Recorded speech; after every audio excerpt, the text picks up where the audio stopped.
semua, perkenalkan, nama saya Frederika Karyadi. Saya dari kelas 12 MIPA 1 SMA Negeri 1 Tarakan. Pada kesempatan kali ini, saya akan membahas materi mengenai teks editorial. Yuk kita simak pembahasannya.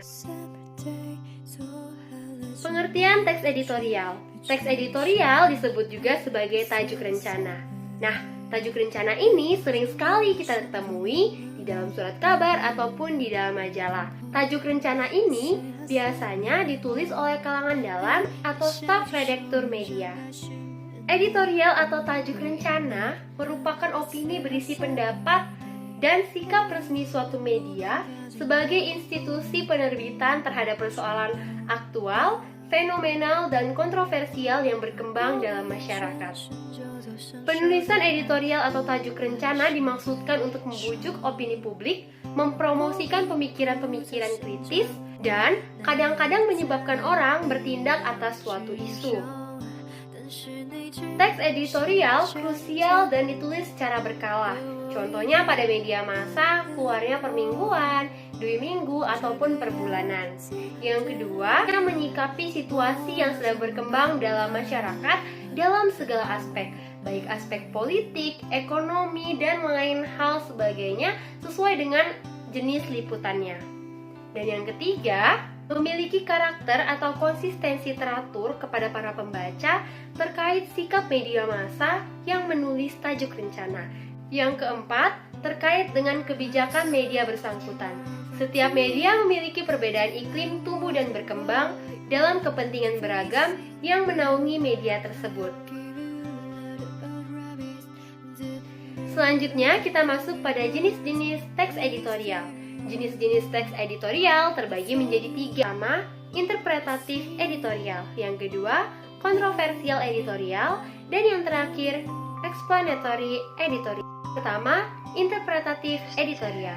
Interpretatif editorial adalah jenis editorial yang ditulis dengan misi utama untuk menjelaskan isu-isu yang dipertaruhkan oleh fakta-fakta dan figur untuk memberikan penerangan dan pengetahuan.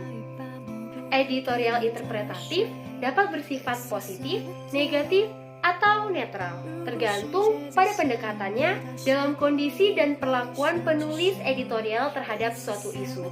Yang kedua, kontroversial editorial. Kontroversial editorial merupakan jenis editorial yang dikemas dengan misi tertentu atau mandat untuk menyebarkan suatu sudut pandang tertentu.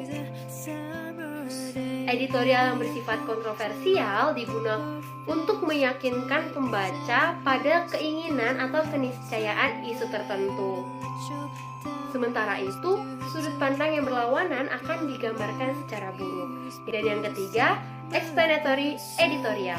Explanatory editorial adalah jenis editorial yang hanya menyajikan masalah untuk dinilai oleh pembaca. Jenis editorial ini hanya membuka atau memprovokasi pikiran para pembaca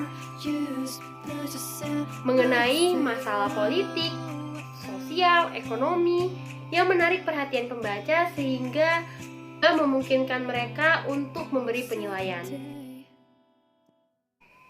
Selanjutnya kita akan membahas struktur dan kaidah kebahasaan teks editorial. Struktur teks editorial terbagi menjadi 3 bagian. Masalah atau pernyataan pendapat, argumentasi di mana kita boleh mengajukan argumentasi mendukung atau menolak, dan yang terakhir penegasan ulang. Selanjutnya kita akan membahas kaidah kebahasaan pada teks editorial. Kaidah kebahasaan yang pertama menggunakan kalimat retoris. Kalimat retoris merupakan kalimat pertanyaan yang ditujukan untuk tidak mendapatkan jawaban. Pertanyaan-pertanyaan ini dimaksudkan agar pembaca boleh merenungkan kesalahan yang dipertanyakan, masalah yang dipertanyakan, sehingga pembaca boleh melakukan suatu tindakan atau mengubah pandangannya.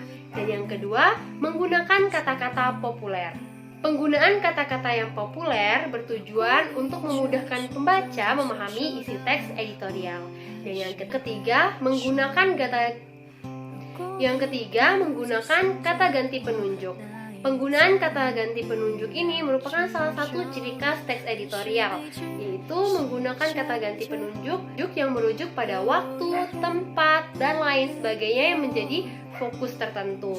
Dan yang terakhir, yaitu yang keempat, menggunakan konjungsi kausalitas. Konjungsi kausalitas ini juga merupakan ciri khas dari teks editorial.